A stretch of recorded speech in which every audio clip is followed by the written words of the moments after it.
for our people. If you had a different president, it would only go down.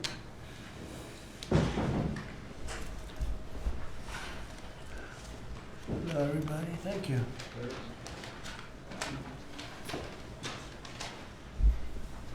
Hi. Hi, Steve. Hi, everybody. Brian, hi.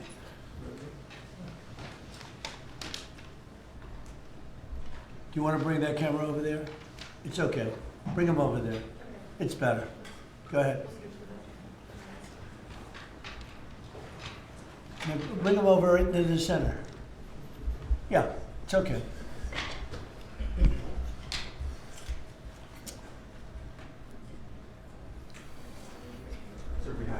This is the head office.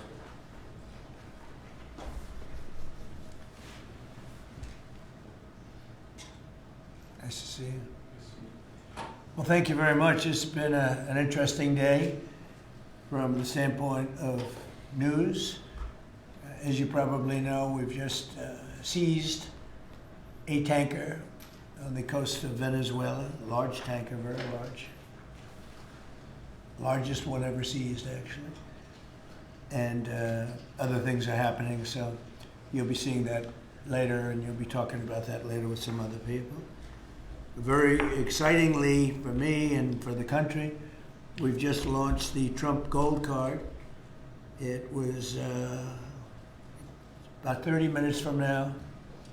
The site goes up, and all funds go to the United States government. It could be a tremendous amount of money. It'll also be able to have people like this keep, as an example, just one example, there are a lot of examples, people just buying them. It's somewhat like a green card, but with big advantages over a green card. And companies are going to be able to go to the Wharton School of Finance, the Stern Business School, Harvard, MIT, wherever you may get your students, any school, and you're able to buy a card and keep that person in the United States, actually, so there's certainty, because I've heard from Tim Cook of Apple, and I've heard from a lot of people, some of the people at this table, that essentially in the United States you can't keep the student. You can't hire people from the best colleges because you don't know whether or not you can keep the person. They come and have the people get out, they throw the person out of the country, you graduate number one from your college, and there's no way of guaranteeing, I guess you could say, there's no way of guaranteeing that they're able to stay in the country. Howard, maybe you'll give a little description of the Trump Gold Card, please. Sure. So for an individual, it's $1 million, and for a corporation, it's $2 million. And as the president said, for a corporation, they spend $2 million. They can then have an employee, full vetting, the best vetting the government has ever done, $15,000 vetting to make sure these people absolutely qualify to be in America, absolutely qualify. And then the company can keep them here, and they have a path to citizenship, right? Obviously, they have to be perfect people in America, and having passed the vetting, after 5 years, they'll be available to become citizens, and then the corporation can put someone else on the card. So for a company, they can keep putting people on the card, one person per card, and for an individual, it's $1 million, and it's a gift to the United States of America to help America be great again under Donald Trump. And it's really two gifts. It's a gift of getting somebody great coming into our country, because we think these will be some tremendous people that wouldn't be allowed to stay. You know, they graduate from college, they have to go back to India, they have to go back to China, they have to go back to France, they have to go back to wherever they came from. Very hard to stay. It's a shame. It's ridiculous things. We're taking care of that. The companies are going to be very happy. I know Apple's going to be happy, but a lot of the companies, nobody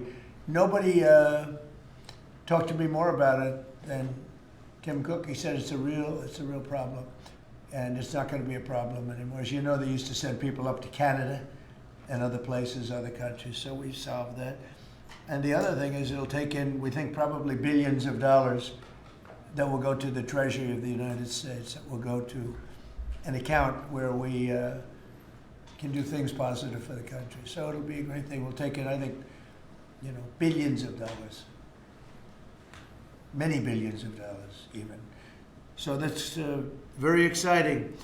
The Trump accounts are doing really well. We have a man on my right, Michael Dell, who's an extraordinary person. His wife is even more extraordinary. I think I can say that. They have such a good relationship. You know, like she's an extraordinary person, Absolutely. right? Got Yes, a great sir. wife. But they're two great people. And as you know, last week Michael contributed $6,250,000,000. And this is just something that's so special. So many people are in love with that. He understood it right from the beginning. It was his idea, and he understood it right from the beginning. Could you give maybe just a little description of why you loved it for such a long period of time, and we were able to get it through the great big beautiful bill, basically? That's how what gave us the authorization to do it. Michael, please. Yeah, absolutely, sir. So, when we first heard about this idea, the idea was that the government would give $1,000 to a newborn baby Right. in an account that they would own, and it would go in essentially the S&P 500 and compound. And when the child becomes 18, they could use that money to go to college, to buy a home, to start a business, to continue saving. And I thought that was a great idea. I thought that'd be great if companies matched the government's contribution, which we're doing, and a lot of the companies Roundtable have committed to doing that. And also thought about this is, wow, this is going to be like a platform for families and communities and philanthropists to contribute to those accounts. And so we originally started with the idea of, well, what if we gave some money to all the kids in our home state of Texas, right? We thought that would be a nice thing to do. That's still a lot. Yeah, it is. 1 out of 10 new kids in America are born in Texas. It's pretty good. Happen to be a fan of the state of Texas, but Yeah. anyway, we thought about it some more, and we thought, this is going to be something really special. We have a foundation. It focuses on children. It's been around for 26 years, and we said, well, why don't we go bigger? And so we talked about it, and now that the Investment America Act is a law, which that in itself is a incredible thing that occurred. It does create a platform, and we were super happy to announce that we would give $250. We arrived at $250 because next year will be the 250th birthday of America and 25 million children. We thought that was a nice thing to do because it would include most of the children that are 10 and under, that are not part of the government program, that live in zip codes where the median income is less than $150,000. And that was also an important part of our contribution. And I do believe there will be a number of other large gifts announced. I've already spoken with a few that will be announcing gifts at the state level, Right. and more to come. Yeah. It's amazing, and it's amazing the vision you have, but that's why you're so successful, frankly. And to think that Michael started off with not a lot of money, I would say, right? Not too much, very little. And he can give a gift of $6,250,000,000, and I know he said he's going to do a lot more. It's pretty amazing. It's really a beautiful thing to watch. So great for our country.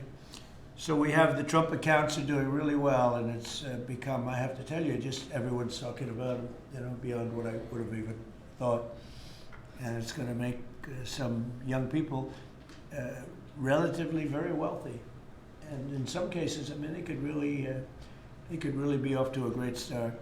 So some people have had that advantage and some people haven't, but it's a wonderful thing. Thank you to you and your beautiful wife. Thank you very much. So it's a pleasure to welcome so many brilliant minds and distinguished business leaders back to the White House. I love these brilliant minds, including Michael Dell of Dell Technologies, who makes a great product.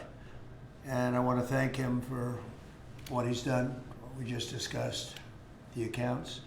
We also are grateful to be joined by Enrique Lores of HP. So thank you very much, Enrique. Great job you're doing. Antonio Neri of HP Enterprise. Thank you very much. What's the difference between HP and HP Enterprise? We focus on the cloud security, networking, and large systems. The cloud's good. People have done very well with the cloud. That's great. Arvind Krishna of IBM, who's actually become, I would say, a legend. The job he's done. He's taken the stock from a rather low price to a very nice price. I won't say high because I'm sure you're going to say it's going to go up a lot more, right? But, so I can't say a high price. But he took IBM into a new stratosphere that nobody, I think, saw. If you go back to before when he took over the company, nobody would have even imagined that you'd be able to do what you've done. So congratulations, become a good friend. Cristiano Amon of Qualcomm, and thank you very much. Congratulations on the success. Thank you. I know a lot about your company. You've done amazing. And Executive Director of the Technology CEO Council, Bruce Mailman. So, thank you very much. I think that these people know each other. We're going to be talking a little bit about technology today, and we'll take a few of your questions about technology. I'm sure you probably won't have too many of those questions. You'll be asking about some other things, right, Bruce? Our administration is committed to total dominance in technology. Right now, we're leading artificial intelligence by a lot. And I think, you look at what's going up, and we're writing rules, regulations. We want to keep it at the federal government level so it's simple for the companies, very important, frankly. And I think we're pretty well committed. I spoke to some of the senators today, and I think we're committed to do that. We want to make it as simple as possible, as easy, because you're competing with some very big sources, and we want to stay number one by a lot. We're leading the world in building new data centers and new semiconductor and chip manufacturing facilities and new capacity for AI. And we're unleashing all of the forms, literally all forms of energy and natural gas and oil to clean, beautiful coal and safe, reliable nuclear power. And I'm giving them approval to, when they build these massive plants that cost $50 billion. It used to be that for $50 million you could build a nice little shopping center. But for $500 million, you could build one of the biggest, most beautiful centers. And now they're talking about $50 billion. So explain that one. These buildings are there's never been anything. There's never been anything like that. So you're all involved in that. It's pretty amazing. 1 year ago, our country was considered dead by many leaders throughout the world. And now we have what's called the hottest country anywhere in the world. We're the hottest country in the world right now. 10 months took us. I thought it was going to take longer, Michael. I didn't think we were going to have this success this soon. We have over $18 trillion being invested. So much of it by, like you're in for a lot. What's the number that you're looking at? 150. 150 billion. That's good. I don't know, Michael. Am I allowed to ask you? You already gave 6,250,000,000. Do you have you stated a number that you're at for investment, future investment? Well, if I think about all the, investment that we make with the American companies that are adding capacity, particularly around semiconductors, it's several $100 billion. I think it's pretty good. Yeah, it's pretty good. It makes the 6 billion sound very, very small. That's very good. Antonio, what about you guys? What about you and Enrique? How's that going? Well, have you announced a number or anything? No, I'm actually happy to share with you. Over the next few years, we're going to invest an additional $3.5 billion building secure manufacturing. Right. We built the largest supercomputer for the United States government that supports both the DoD and DOE. So in the next 18 months, we're going to build the largest 5 supercomputers that will keep the United States ahead of the game, both in life science and AI, but also to keep ahead owning the entire stack at the national security level. Great. Are you doing that separately? Are you doing Yes. it together or No, separate? we are totally separate companies. Totally separate, wow. From our side, we invest in the US around $18 billion per year. So if Yeah. you look at the next five, That's right. it will be close to $100 billion. And we are going to be investing in AI at the edge, not only on data centers, but how to make AI available to customers in PCs, in headsets, in devices that they would be Right, using right. every day. Which is So it's the over next $100 frontier. over $100 billion. Yes, And you're doing well, HP is doing really well. yes. That's great. We are competing hard with Michael, but we're doing well. Are you direct competitors? Yes. Huh? You That's are? it. It's that. That's why they're on different sides of the table, sir. The old days would say, why don't you make a deal? I guess now it's not so easy to make We can deals. have an arm wrestling match now. Yeah, instead of if we want to. And Cristiano, you've been amazing, right? Your company with the investments. How are you doing with We're doing investments? great. I think, Mr. President, you have a great decision. I think when you drove our company to continue to be innovating, and I think we're doing very good. We've been, in addition of doing phones, I think we're now, our chips are going to every car company in the world, all the car companies. We're entering into the robotics. There's a lot of growth in robotics and the data center. The new smart glasses going to be the future of mobile devices.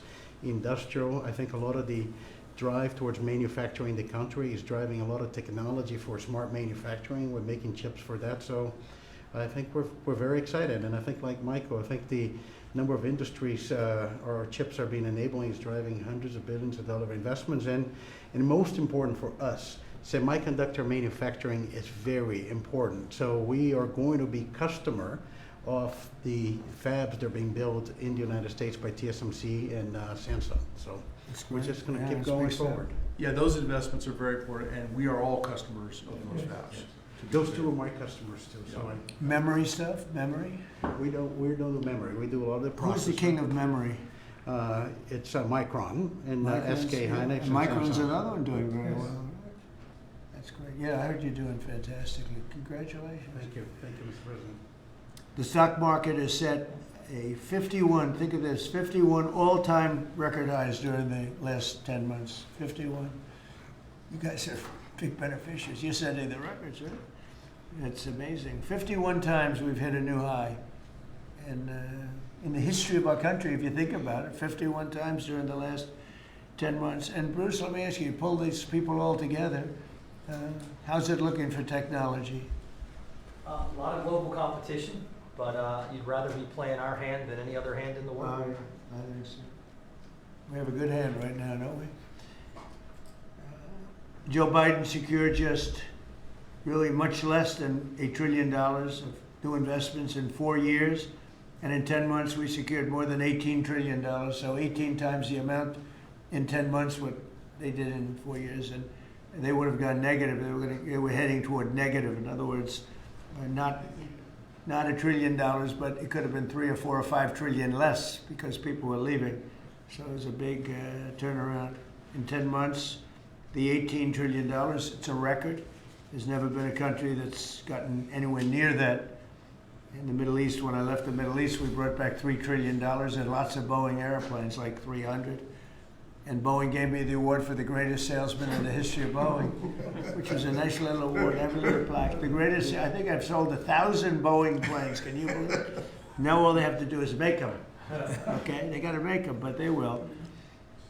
But we have made historic trade deals with the United Kingdom, China, Indonesia, Vietnam, Japan, the EU, Malaysia, Cambodia, El Salvador, Argentina, Ecuador, Guatemala, Switzerland, Liechtenstein, Thailand, and South Korea, and many others.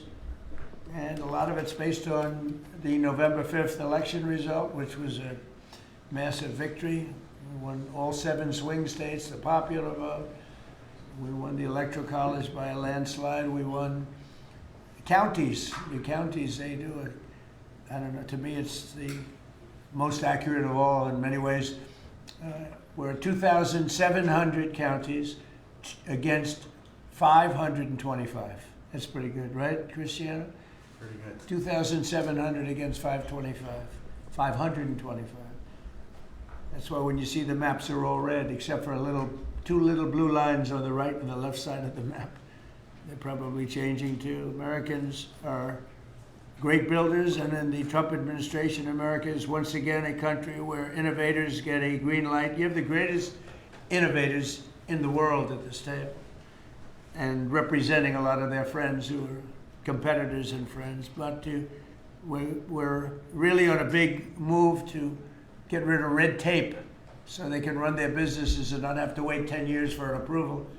In the old days, getting some of these approvals for plants that are already being built would have taken 10, 15, even 20 years prior to rejection. You'd get rejected. You'd work 20 years and then you'd lose 5 to 4. And we're getting plants approved in a matter of weeks.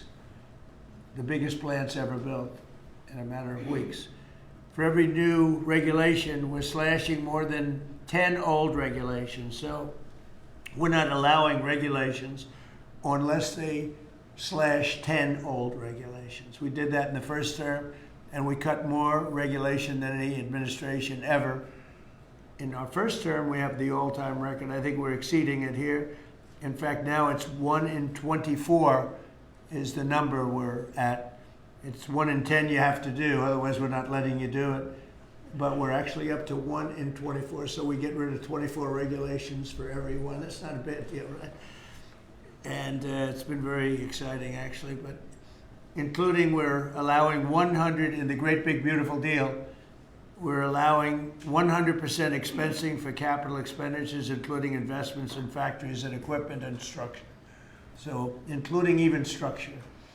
So that if Michael goes out and builds a factory, you can take it against tax immediately, the whole thing. You don't have to wait 38 years or do it over a 38-year period. And I think that's what made the first tax cut, which we, by the way, got extended in this tax cut. So, and you add it up, it's the biggest tax cut in the history of our country. But I think that the expensing factor, and it's good for 10 years too, I think that's the, maybe was the reason that so much growth was, there were other reasons, but so much growth was gotten in the first term. So earlier this year I said that the challenges of our time demand a new spirit of patriotism and national loyalty in Silicon Valley, smart people, and from the whole technology sector, and that patriotism is on huge display here in this room with some of the most brilliant people. And I'd now like to ask Secretary Howard Lutnick to say a few words, and OSTP Director Michael Kratsios also say a few words. And I look forward to hearing from Michael a little bit about this subject. Cristiano, welcome. And Arvind, you'll say something, and I appreciate it. And anybody else wants to say a couple of words, feel free. Good job. So why don't we start with Howard, please. So the key to America's success is the amazing innovators that we have. I mean, we have invented everything from the light bulb, transistor, GPUs. We are on the edge of everything. And we need to keep being on the edge, and the people at this table and this industry is why America's great. We need to build here. You know, for too many years, we innovated and we let everyone else build our stuff. And we just can't do it anymore. So with President Trump coming and winning the election on November 5th, we changed that, and now we're going to build it here. You've done everything you can, and you've heard trillions and trillions of dollars of technology build coming home to America to protect and defend us and use our innovations here. You're driving interest rates lower, and you're going to continue to drive them lower. That makes it cheaper. It makes it more exciting to build here. You're blowing out the regulatory deep state so that people can build here and do it fast. And the last thing is, because of our investment in energy, we're going to drive down the cost of energy for all Americans, including the people who are building here. Drive down the cost of energy. It's great for America. Put all of that together, and you're going to see the greatest growth the United States of America has ever seen. You're going to see north of 4% next year, and then it's going to go up from there to 5s and 6s. This president's going to drive the greatest GDP growth, led by the tech sector coming home and driving growth. Well, thank you. You know, one of the things I'd like to say just before going over to Michael, and this Michael, and then we'll have this Michael, all right? But one of the things I'd like to say is, in the old days, when you announced really good results in this country, the stock market went up. And that's the way it should be. And we're going back to that. Because otherwise you can never really attain true greatness. In other words, GDP at 4. Oh, 4 is so high. Let's raise interest rates and kill it. And we're going to go back to the old days. When we announce great results, it doesn't mean we're going to raise interest rates and try and kill it. It means that instead of 4% GDP or 3%, which I said so wonderful, 3%, it should be able to be 20 or 25%. I don't know why it can't be. You shouldn't kill it. And so we hope that if this country announces great results, because you're going to see great results over the next couple of years, all these plants, and I'm not just talking about AI, we have the biggest number of auto plants planned. Toyota just announced $10 billion in plants built various couple of locations, few locations in the country, just a little while ago. They're all coming here. They're coming here because of tariffs, because they don't want to pay tariffs, but they're coming here because of the election and the mindset. But when we announce good results, the market should go up. Now it's when you announce good results, Michael, the market goes down because they say, oh, that means things are good. That means we're going to kill it by raising interest rates. I think it's really wrong. It should be the opposite of what it is now. It should be the way it used to be. We announce good results, the market should go up, and we should keep driving it up and have it keep going up and let it be much, much bigger, much, much better. And, growth doesn't mean inflation. They're always afraid that, oh, we have, and if there is inflation, that's okay, then we can slow it down. But we should be able to do a lot better than 3 and 4. We're scheduled to be at 4%, which is pretty amazing because we have a deadhead Fed hair. I mean, this guy, the head of the Federal Reserve is a stiff. And, you fight that. It's amazing. We fight that, and yet interest rates are going down, except with him, not too much. He did a rather, I would say, a rather small number that could have been doubled, at least doubled. And that's the other thing. I think the rates for the United States are always the lowest in the world, because without us, there is no world. Without this economy, there's no world. You could go to some of these wonderful countries that you think are so great. Well, one of the reasons they're great is because we allowed them to get rich off of us. We didn't charge them anything. You look at some of the deals, I don't want to use Switzerland as an example, but Switzerland paid almost nothing in terms of a tariff or a tax or whatever you want to call it, license. They paid nothing, and they're paying now. They're paying a fair amount. I had them at 39%, but I decided to be nice. I was nice, and I think they like us a little bit better. But the money you're talking about is enormous. Our country is a very rich country. But if we do well, the market should go up and the value of our country should go up. And if we do poorly, the market then should go down. It shouldn't be the opposite. And if we go up, we should encourage it to go up more. And those numbers, when you say, 3% of GDP or 4% of GDP, they should be much higher. So, I've wanted to say it. I do say it. I believe it. And we have to get a mindset that when a country's doing well, you don't want to kill the growth. That's what they're doing. They kill the growth. I don't know if you guys even agree with that. They kill the growth because they're so afraid of inflation. But you can have tremendous growth without inflation. Everything goes up with the growth. But that's not inflation. So I think we can do much better than traditional numbers. And you see that. You see that with what we're doing. We're leading in everything. And now, and remember this, as far as prices are concerned, and they talk about affordability, I inherited the worst inflation in the history of our country. They say it was 48 years, but I say it was the history. What difference? It's 48 years, they were telling me. And they said I was being inaccurate because I said the history. I think 48 years is a long time, but it's actually, I disagree. I think it's the history. So in the Biden administration, I inherited the worst inflation in the history of our country, or 48 years. And prices were very, very high. I brought the prices down. We had yesterday 3 states where oil was at $1.99 a gallon. How about that? And You know, with these guys, it was $4, $4.50. In California, it was like $7 because it's a badly run state. But the price for oil and gas and everything else, the price of gasoline was $4.50, $5. And we just hit $1 and we broke $2. I was looking forward to that. Couple of states, 3 states. And I will say that when that happens, oil and gas and energy is so big, it's so big a category, you don't even know what number 2 is. There is no number 2. And when you have the prices coming down for energy like that, you've killed inflation and you're lowering prices. So I inherited very simply the highest prices in history, and I'm bringing them down really fast, led by energy. And when energy comes down, everything else comes down. But I've only been here a short while. We gave them a beautiful, beautiful thing, and they destroyed it. They would have destroyed our country had they been allowed to stay. If we didn't win this election, if we had Kamala, who's the same as Joe, low IQ people, but if we had Kamala, you would have a country that would be right now in ruins. I believe that 100%.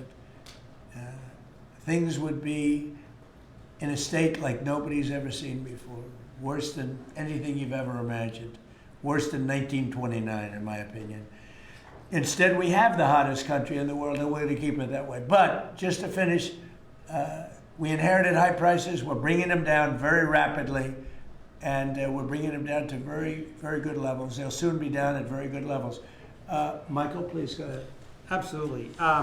As everyone in this room probably knows very well, leadership in science and technology has been foundational to our economic and national security for 4 decades. And because of the policies that you have championed and the private sector partnerships that you have made, America currently is leading the world in S&T, and it's benefiting all Americans every day. The one thing that I want to remind this group of, and many of you know, the president has been arguing for American leadership in AI well before ChatGPT was even invented. The president signed an executive order on artificial intelligence leadership in 2019, which set the stage for the revolution that we're seeing today. In the past year, we've built on that. We signed out the AI Action Plan in July of this year, which the president launched here in Washington, along with 3 EOs. And I know a lot of that effort is around creating a regulatory environment to allow for companies like yours to thrive and for the applications that you build to have the biggest impact on Americans every day. So thank you for everything that you do, and I know we're going to keep working together to make sure that America is the home for the next great technological discoveries. All right, thank you, Michael. And Michael? Thank you, sir. Well, look, we greatly appreciate the focus the administration has on lowering energy costs. And energy is the substrate of manufacturing at the industrial level, and really an incredibly important input to the economy. We can't be competitive without a super low cost energy industry. And had a great meeting earlier today with Secretary Wright, and really appreciate all the work that he's been doing. This is, of course, incredibly important when it comes to AI, because it does consume a great deal of power. All the semiconductor manufacturing consumes a great deal of power. Another big area of focus for us is how we can take all this great AI technology, the AI stack of the innovative companies here in the United States, and sell that around the world. And I'd like to ask Arvind to speak a little bit more about this. Arvind? Thank you. So, Mr. President, first, we really would like to thank you for everything you're doing for economic growth, as you said. I completely agree with you. Economic growth then drives a lot of other benefits to everything else. We also want to thank you for all the work you're doing on deregulation and making things easier for business to participate in that growth. Michael spoke of the AI stack. It's incredibly important that under the action plans that you have laid out and Michael Kratzer just spoke of, we really help promote the AI stack, which is not semiconductors only. Those are incredibly important, but it's semiconductors, it's software, it's the systems which many of us here build, and it is the software applications on top.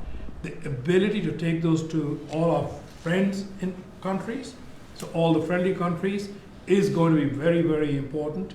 And we wish to work with your government to make sure that we can do that, because otherwise we're afraid that competing countries are going to be able to get that stack. So we would say that. Anything that you're looking at that we can help you with so that you create a bigger and better IBM and hire a lot more people? Anything you need? A few countries, we'll speak to members of your administration to make sure that those can go and that barriers get lowered for being able to do it quickly. We agree guardrails are necessary, but lower barriers would be very, very helpful. You mean tariffs? No. Because are these countries are they tariffing you any, making your life difficult? Are they doing anything else to make your life difficult? It's the ability to take certain systems which have semiconductors inside them into these countries. So right now, because we have controls on where all the semiconductors can go, then the entire system is restricted. That's what we want to do. The same as how many countries do that? Probably a half dozen. So I can tell you the countries already. I know. Yes. I know every country very well. And we have ways of combating that quickly. So you'll let me know. And the last part I'd like to say is I'd also like to thank you for all that you're doing to help modernize government itself, because we think that that's incredibly important. You made a number of announcements, but a couple that I'd just like to point out. We worked with Commissioner Frank Bisignano to help make Social Security better. So I would like to thank you for your help on that. And we'll work with him on making IRS. He's done a fantastic job. He is. Frank's great. He's done a great job, Frank. He's had a great career, actually left a tremendous career where his salary, I think, was 100 times greater than it is now. And he was at JP Morgan Chase, and he's doing a fantastic. He did a great job at Social Security, quickly. And we hope to help him replicate that now at the IRS also. Very good. Thank you very much. Good job. Cristiano, please. Yes. Just a few points. I think, first of all, Mr. President, thank you for your vision. Thank you for understanding the importance of the American private sector in industry, I think, and the growth of the economy. I want to just build on some of the things that were said by my colleagues. I think we have built probably one of the most advanced technologies in the world, and part of it is because I think the commitment to innovation that we have in the country, but also the fact that it has been American technology for the world. So I think we have an incredible opportunity. When I think about what Michael said about exporting AI, I had a conversation with Secretary Howard. Now that the trade deal's been made, is an opportunity to really build on those trade deals and export, I think, American technology. And also, as we think about the technology, it's an important vector to drive the reindustrialization, I think, of the country with technology. So we're incredibly excited about that. I think it's a big opportunity. I think it's the next wave of growth that we can build on those trade agreements. And I think it resonates what also Arvind said about the importance of the American technology stack. And then we're just going to finish with 2 points. There are 2 exciting things happening in the world of technology coming right now. One is, as AI become the new form of computing, AI is going not only to the data center, but to everything, to cars, to PCs. And we see now the ability to run models that you can only run AI in the data center. You can run that on a microcomputer, on a computer for Enrique, on a server, with small server on premise. So I think we're going to see the proliferation of AI. The other one is 6G. We had made a commitment working with your administration, working with FCC. We're going to accelerate 6G. We're working to have a launch first in the world in the LA Olympics.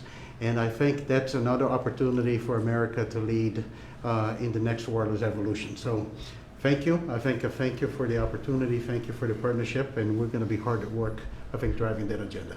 So we're into 6G now. I just finished 5G. I was a leader on 5G, getting that done. And now they're up to 6. Let's do it again. What does that do? Give you a little bit deeper view into somebody's skin? See how perfect it is? I like the cameras the old days. So they just had a nice feature. Now they cover every little. Let's see, Michael. Well, you're in good shape. You're not gonna. But I tell you, it's the 6 is coming, huh? It's coming. Does it ever end? And what happens? You'll be into 7. Right? Before 6 gets old, you'll be into 7. Anybody have anything else to say? Anybody? I think that the other thing is we want to thank you as well for the openness of your organization and of your team. We always find people that wants to hear what we need and is willing to design programs that will support us. So thank you for. Well, we're here to That's serve you. very We want you important. to just dominate the whole world in terms of what you do. It's a very important world. And you're doing that, and we're making it easy for you. And that means you're going to do it faster. It's more jobs, and a lot of good things happen. Right? Go ahead, please. Mr. President, you may not recall, but in your first term, you actually sponsored the Department of Energy to build the largest systems ever built. And thanks to your sponsorship, the Department of Energy owns the 3 top supercomputers in the world. Yep. And we build them with them. And these are systems that can do quintillion operations per second. And that means we can solve I know. I a lot remember. of We made that possible. It's worked out very well. Good. solve problems. So now we're going to build the next generation again. Good. Sounds good to me.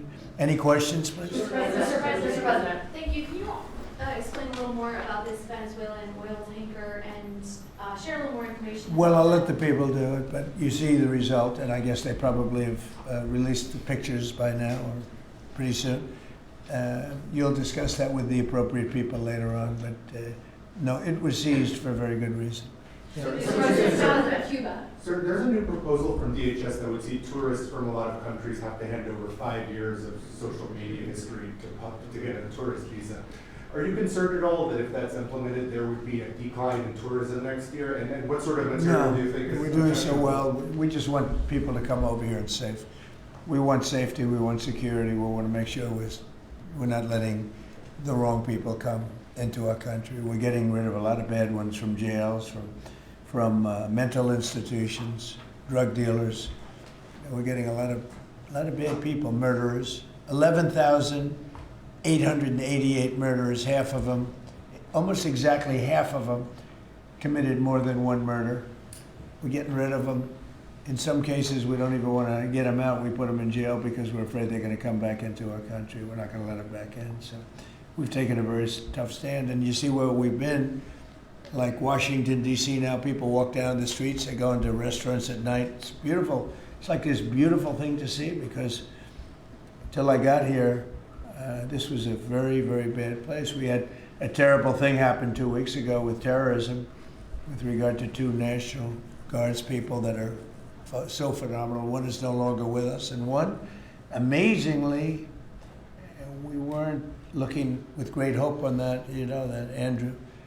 And today he got out of bed, actually, stood up, didn't say anything. It's a little early, but the chances of Andrew, other than his mother who said, nope, he's going to be okay.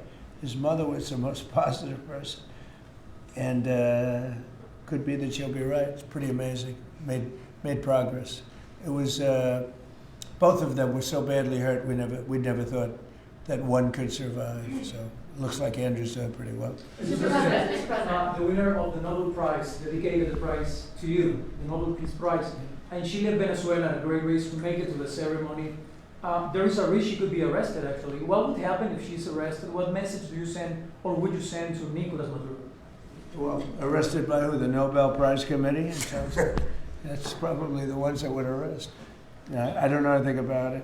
She was very gracious. She said I should have gotten the Nobel Prize, and I don't, I'm doing this to save lives. I'm not doing it for any other reason. But no, I don't like if she would be arrested. No, I wouldn't be happy with that. Mr. President, Senate Republicans currently have a healthcare proposal that would take away, let those ACA subsidies expire and then put about $1,000 in people's HSAs. Do you think that is enough money, and how do you ensure that people who will see those tax subsidies expire won't see their healthcare costs skyrocket?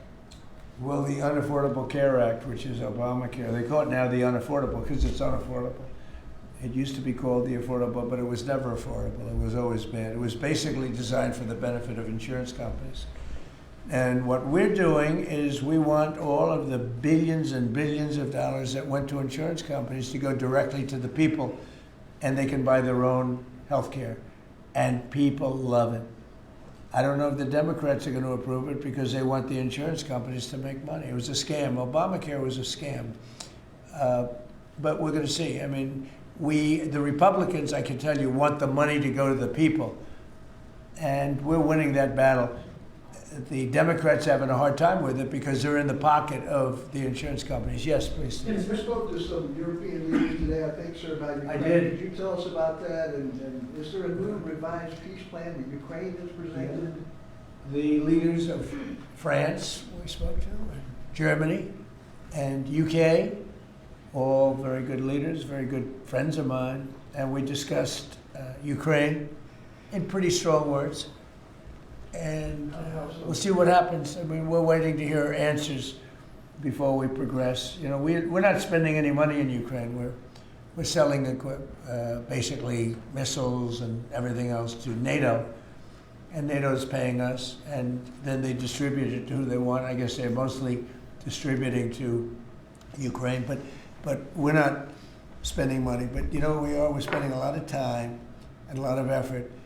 Because last month, 27,000 soldiers were killed. Both, think of it, 27,000. That's if you take a football game and take half the stadium, that's 27,000. So 27,000 soldiers were killed. Russian and Ukrainian soldiers were killed. And I want to see that stop. We'll find out. Look, there are a lot of things happening right now. A lot of people say it's closer than it's ever been. It's a war that would have never started. If I were president, would have never started. It's a war that should never have started. But we'll have it figured out, I think, within a pretty short time. You say very strong terms, sir. Could you explain that? Well, I think we had some little disputes about people, and we're going to see how it turns out. And we said before we go to a meeting, we want to know some things. You know, they would like us to go to a meeting over the weekend in Europe, and we'll make a determination depending on what they come back with. We don't want to be wasting time. Sometimes you have to let people fight it out, and sometimes you don't. But the problem with letting people fight it out is you're losing thousands of people a week. It's ridiculous. The whole thing is ridiculous. Mr. President, two questions. One, the oil tanker. Who owns that oil tanker? You'll get that information later. Okay, and have you spoken to Maduro since your last conversation? No. Or has it only been one conversation? No. And when you say that the European leaders want to have a meeting over the weekend, are you talking about with Zelensky or with them? With Zelensky and us. And you said in an interview yesterday that you think it's time for Zelensky to start accepting things. What things are you talking about? I think he has to be realistic, and I do wonder about, you know, how long is it going to be till they have an election? You know, it's a democracy. It's a long time. They haven't had an election in a long time. It's losing a lot of people, and it's possible that the people, you know, if you look at the polls, I will say 82%, there was a poll that came out, 82% of the people are demanding a settlement be made, Ukrainian people. They want to see a settlement be made. I understand that. They're losing thousands and thousands of people a week. They want to see it ended. And I do say, you know, at what point, when do they have an election in Ukraine?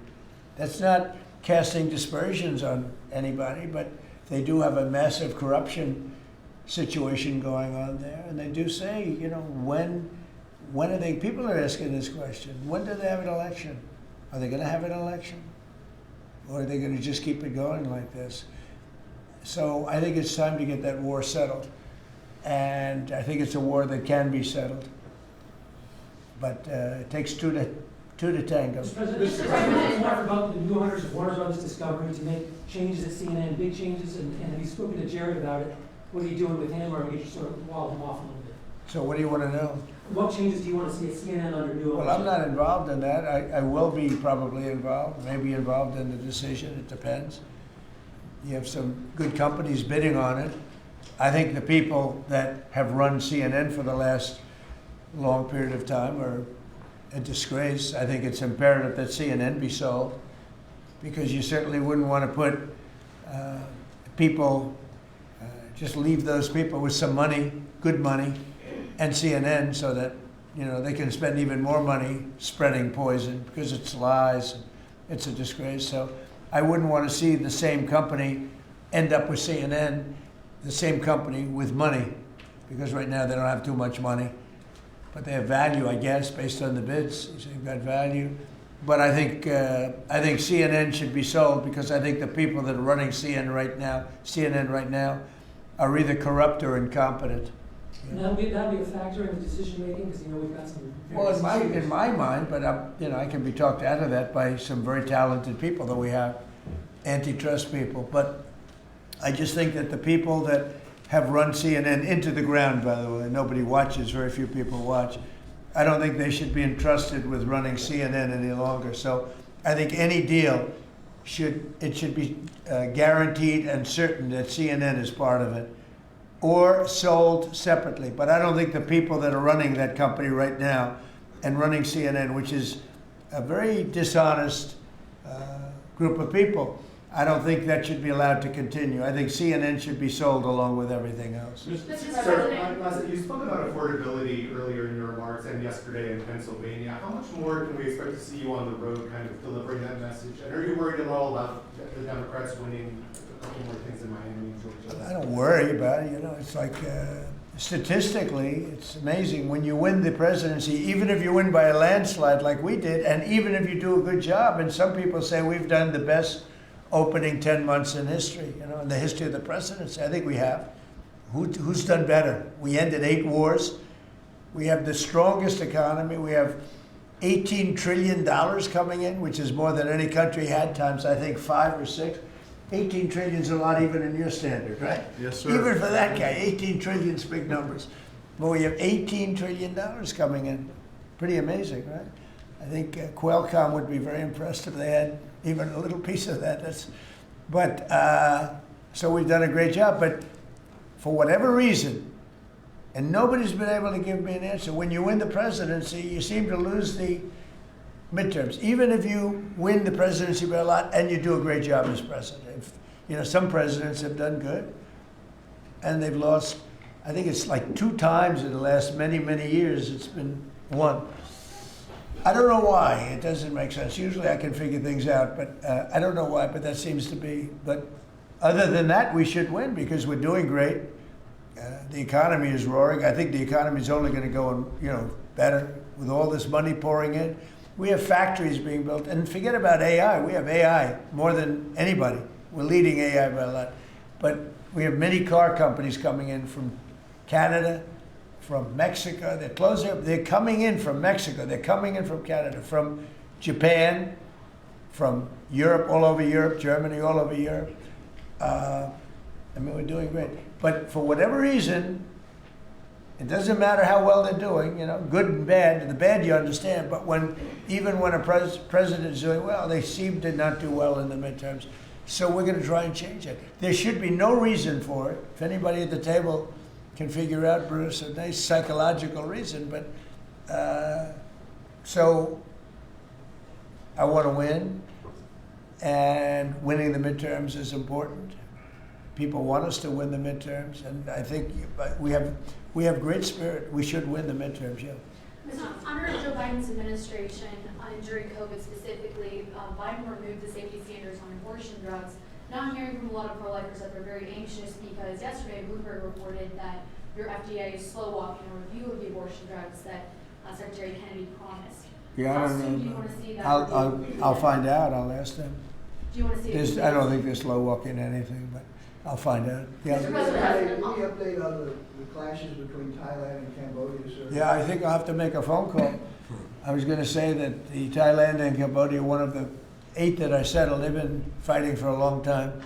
They've been fighting for a very long time, many, many, many decades. But I got along great with both. I found they were 2 great leaders, 2 great people, and I settled it once. I think I can do it pretty quickly. I think we're scheduling a phone call tomorrow. Mr. President. With Thailand. On the Fed chair. With Thailand, if you just to answer, Steve, with Thailand and Cambodia, I think I can get them to stop fighting. Who else can do that? Think of it. Settled 8 wars. Every once in a while, one will flame up again, and I have to put out that little flame. I have to put it out, but we're going to put it out again. So I think I'm scheduled to speak to them tomorrow and see if I can. It was unfortunate what happened. I mean, I know exactly what happened. It got it started a little bit, but we'll see if we can put it out. We're interested in the seizure of this tanker. What happens to the oil on that ship? Well, we keep it, I guess. Where does it go? What port does it go to? When you have to follow the tanker, you know, you're a good newsman, just follow the tanker. Do you know where it was going? Was it going Follow to it, China? get a helicopter and follow the tanker. Is it true it's going to But we're Cuba? I assume we're gonna keep the oil. Mr. President, on Fed Chair, Kevin Haskett said you were going to announce your decision within the next 2 weeks. Is that correct? Maybe. Are you doing your interviews with finalists today? Well, I'm meeting with Kevin Warsh today, so I'm meeting with him, and I sort of have a very good idea what I'm looking for. Again, I'm looking for somebody that will be honest with interest rates. That's all. I just want honesty. Our rate should be much lower. Our rate should be the lowest rates in the world. Because all these countries that you see, you know, with low rates, many of them are low because of us, because they suck so much money out of us. But that's not happening anymore. We should have the lowest rates in the world. And without us, none of them really exist as an economy. I mean, I can show you these really prime, really wonderful countries. They've had nothing but success. It's because they took so much out of the United States. I mean, it's one of those little problems. I want to see that when we do well, we're rewarded for doing well, not the way it's been for the last pretty long period of time. Are you asking for finalists to pledge to lower rates? Are you asking these finalists to pledge to lower rates if they become the chair? No, I'll be asking questions and I'll be able to figure it out. Mr. President, we have 3 countries sending drugs to the U.S., Mexico, Venezuela, and Colombia. And you talked to the president of Mexico, you already talked to Nicolas Maduro. Have you considered talking to the president of Colombia, who you call a drug dealer? No, I haven't really thought too much about him. He's been fairly hostile to the United States, and I haven't given him a lot of thought. He's going to have himself some big problems if he doesn't wise up. Colombia is producing a lot of drugs. They have cocaine factories that they make cocaine, as you know, and they sell it right into the United States. So he better wise up, or he'll be next. He'll be next too. And I hope he's listening. He's going to be next. Yeah. Mr. President. Because we don't like people when they kill people. And they sell drugs, they kill them in the United States. And Colombia is a major manufacturer of drugs, meaning cocaine in particular, as you know. Thank you, Mr. President. Thank you. Multiple House Republicans in recent weeks, days, have been critical of Speaker Mike Johnson. I wanted to ask you if you're still confident in the Speaker to keep his conference together ahead of the midterms, and how often are you speaking about him? I think Mike Johnson is great. You know, he's had a majority of 2, 3, 4, then back to 2. We actually had 1. So we were 1 heart attack away from disaster. So everybody prayed for everybody's health. I think Mike Johnson's been a fantastic speaker. I mean, a very hard job because, you know, when you have a small majority, and we got the biggest bill in the history of our country approved, the Great Big Beautiful Bill. I call it the Great Big Beautiful Bill. There are different names for it, but to me it's a Great Big Beautiful Bill because it gives the biggest tax cuts in history, the biggest regulation cuts in history. No tax on tips, no tax on Social Security, no tax on overtime. I think Mike Johnson's been a great speaker. I think few people could have done that job. Do you want to see another big package move through Capitol Hill in the next year, or? Well, we don't need it because we got everything. You know, this was supposed to be 17 bills. And I think it was my idea, but, you know, with the concurrence of people that have done this a long time. And I said, why don't we make it 1 bill? Because it's very hard to get things approved by the Democrats. And it worked out because there was something good for everybody. If we would have done 17 bills, we wouldn't have gotten 1/3 of them approved. It was something great for everybody in the one, you know, the Great Big Beautiful Bill. Brian? Yes, good to see you, Mr. President. Hi. I follow up on the event last night in Pennsylvania. Huge crowd turned Yeah, out there. big crowd. It seemed like Rally Trump was in prime condition last night. You enjoyed it. Can you just give me your thoughts on that? Then I do have a question on the gold card.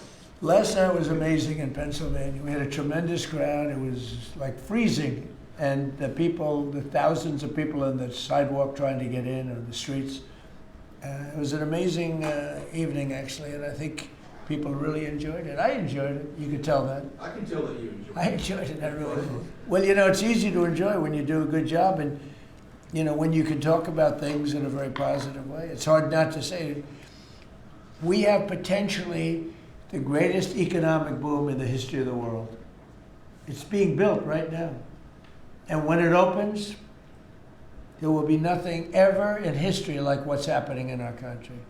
And, you know, Washington, D.C. is safe, and Memphis is now. Look at Memphis. Crime is down 60% in Memphis. We just got there 3 weeks ago.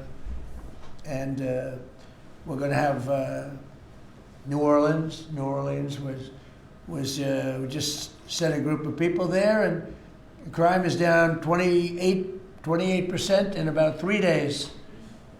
You know, we do a good job, you know, and these are central casting people. These people they're very tough people if they have to be. They're very good, they're great patriots, but they are the toughest, and they don't take any nonsense. And every place we go, we knock down crime.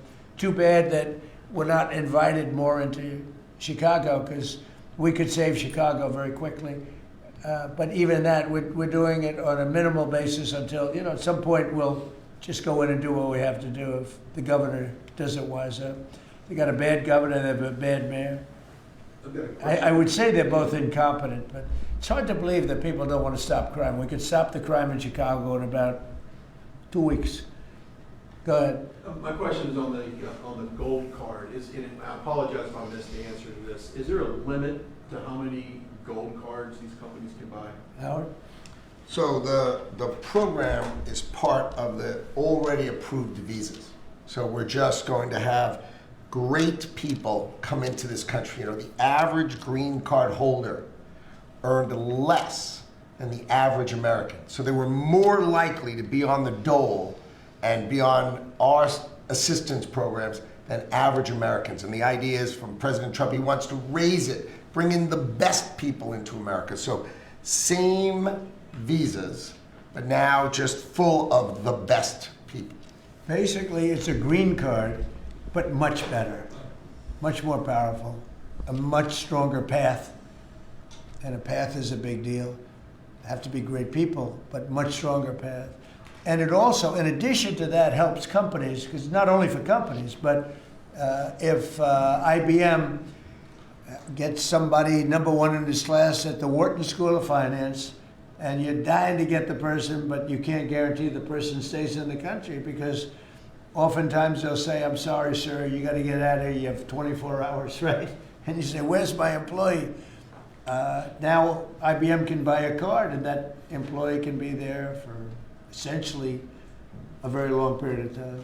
Mr. President, could you tell Bruce? It's so needed for the companies. You know, it's needed for others, but really it's basically a much better form of a green card. And you can't get green cards. They are impossible to get. This is much better than a green card. Yeah. Yes, so did you tell Bruce Blakeman not to run for governor, or that she should think about not running for governor? I haven't spoken to, first of all, he's a friend, she's a friend. These are two great people running.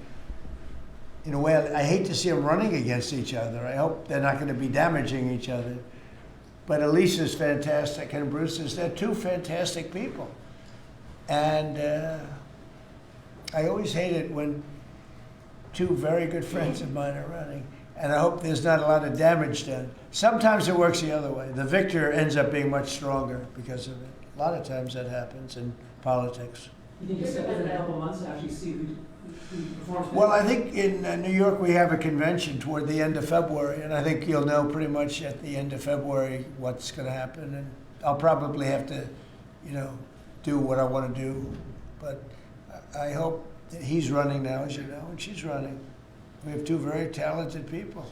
Either one should win against the Democrats. Mr. President, every other legacy story lately focuses on one of your cabinet members predicting that you're going to fire this one or you're going to get rid of that one. Of all your cabinet members, who would you perceive as the most under attack? Well, I think my cabinet's fantastic. I read these same stories that I'm unhappy with this one or that one, and I'm not. I think the cabinet's done a great job. I read a story that I was unhappy with Pete because he was attacking drug dealers. I said, that's not exactly right. I would say very much the opposite. Pete Hegseth has been phenomenal.